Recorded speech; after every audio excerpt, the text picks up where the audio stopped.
We've got a lot to cover today, and we will get to it. But in our first hour here today, Congressman Mark Pocan is with us, taking your calls. So if there's anything that you would like to share with Congressman Pocan or ask him about, he will be here for the hour. Our number is 202-808-9925. Congressman Pocan represents the 2nd District of Wisconsin. Pocan.house.gov is his website. You can tweet him at Rep. Mark Pocan. And, of course, he is the first vice chair of the House Progressive Caucus as well. Do I have that all right, Congressman? All perfect, Tom. Thank Great. you. Glad to be here. Thank you for being with us today. Of course. So I just want to share with you real quickly my take on what's going on with the Republicans and their health care bill. And then I'd love to get your take, your thoughts, tell us what's going on in Congress and all this kind of thing. But it seems to me, and by the way, this is not the only thing that they're having to do this with. They're having to do this with the Iran deal. They're having to do this with a number of things that basically right-wing media and right-wing politicians lied to us for 7 years about the Affordable Care Act. They came up with all, just like they've been doing since 1935 about Social Security and since 1966 about Medicare. Oh, it's going to crash any day. It's going to die. It's going to kill. It's job killing. It's a terrible thing. And the poor suckers who watch Fox News and listen to right-wing hate radio believed those lies and elected these people to Congress based on those lies. And now they've got power, and they're looking around going, okay, we convinced these people that this thing is terrible, even though it was the Republican plan. It was put forward by the Heritage Foundation. Mitt Romney put it into place in Massachusetts. Richard Nixon proposed a very, very slightly different variation of it in '72. This was the Republican plan. You know, they should have just, like, embraced it. But now they've got to destroy their own plan, and they have no alternative because this was the Republican plan. The Democratic plan was single payer. And so now they've got to do something to make it look like they're doing something because they've got still so many people who believe their lies. But at the same time, increasingly Republican voters are realizing, at least if they can get out of the Fox bubble for 15 minutes, that they've been lied to. So anyhow, your thoughts, Congressman. Well put, Tom. I agree with everything you said.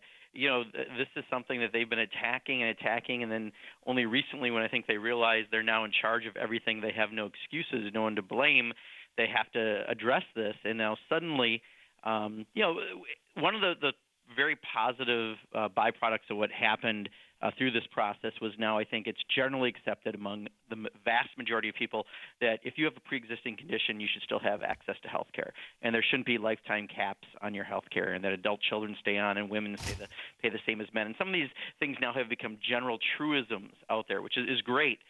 Problem is, they just said how terrible it was, it's going to implode any minute, all this, and now they have to try to put something together, which clearly for 6 years they didn't because it's not easy, as we were told last week by President Trump. He's realizing how difficult this is. And then, for them to put a plan out there that still in some ways resembles the parts that the public supports of the Affordable Care Act, but really doing it in a way to try to make it so that the wealthiest pay less in taxes, and we're going to wind up having less care, and it's really going to hurt, I think, older Americans the most out of this plan.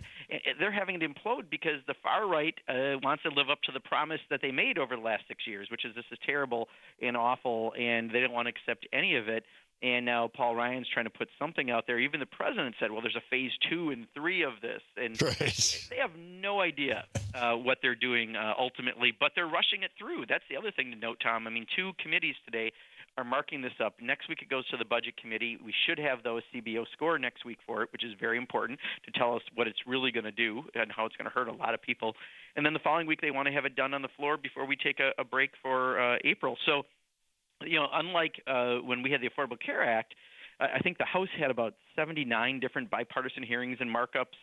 They, spent a lot of time having testimony and debate. In the Senate, I think they had 53 hearings. I mean, this is just happening without any hearings. They're just trying to ram this through, again, contrary to all their complaints about the Affordable Care Act. So I think what we're seeing is that vast hypocrisy you talked about, but also we're seeing why it's so difficult among the Republicans to do anything, because while some Republicans may now generally understand that if you are sick, you need health care, there are some who still think, too bad, so sad, you're on your own, and they're going to have a hard time getting this through. Yeah, absolutely. And there's one other piece to this, it seems, and that is back if you Google Rubio health corridors, or risk corridors, excuse me, what comes up as the top story is this piece by Robert Pear in December of 2015. Headlined, Marco Rubio quietly undermines Affordable Care Act. Part of the Affordable Care Act was the realization that if you're going to force insurance companies to take people who have pre-existing conditions and who didn't have insurance before, they're going to lose money for at least a couple of years until that stuff gets worked out and those people get healed and get well.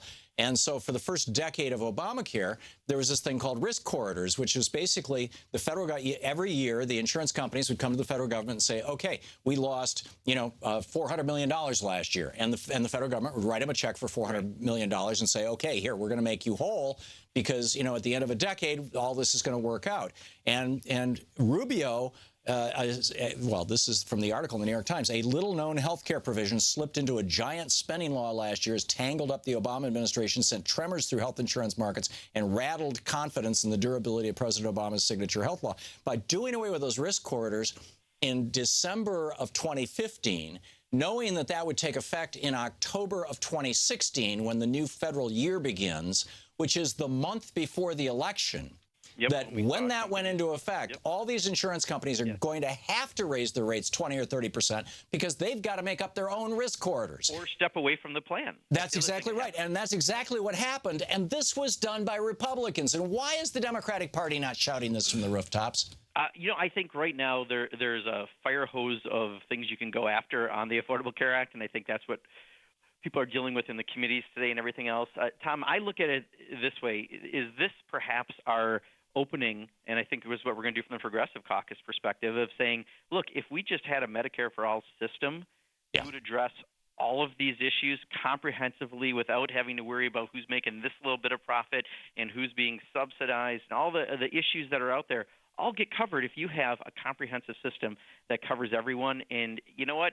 To me, as a progressive, I welcome adding this to the debate, because part of with the Affordable Care Act, this kind of left the public debate, and now we can come back to maybe doing it right in the very best way, which I would argue is Medicare for all. I totally agree. And two magic numbers. I forget the hospital. I think it's the Albert Einstein Hospital in New York City. There's a hospital in New York that's identical in size and within 10 rooms of the same size as a hospital in Toronto. And the hospital in New York City has an entire floor devoted to billing. The hospital in Toronto has one office with one desk in it that two people each share that does all the billing for the hospital. If we got rid of all the paperwork associated with all these different health insurance companies and just went to single payer like Canada has done, we save $154 billion a year in doctors' offices, hospitals, insurance companies, everybody, having to do all this paperwork, number one. And number two, if you then also take out the marketing costs, the administrative costs, the mere existence costs, and the profit costs of having for-profit health insurance companies in the marketplace, and you take that out and add that to the $154 billion that you save from just paperwork, you save $508 billion a year. That's almost the Pentagon budget that we're spending just to support the existence of health insurance companies that, in my opinion, have no right to exist. So for fun, Tom, our last vacation, my husband Phil and I went on, we were down in a part of Mexico, and a part that is very heavily Canadian. And every Canadian we went up to, we got to know, we said, oh, God, your healthcare system's so bad, right? And they just look at you like, you grew another head while you're having a conversation with them.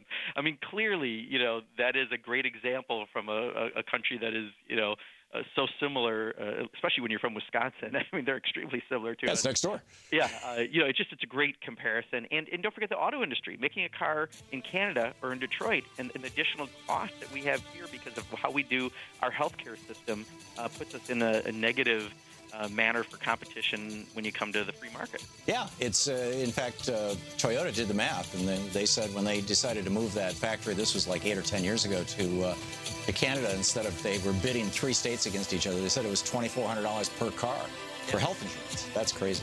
Congressman Mark Pocan with us. He'll be taking your calls next. This is the Thom Hartmann Program. So give us a shout. Congressman Pocan is here for the hour. You can reach him at pocan.house.gov, or you can tweet him at repmark, M-A-R-K, Pocan, P-O-C-A-N. We'll be right back.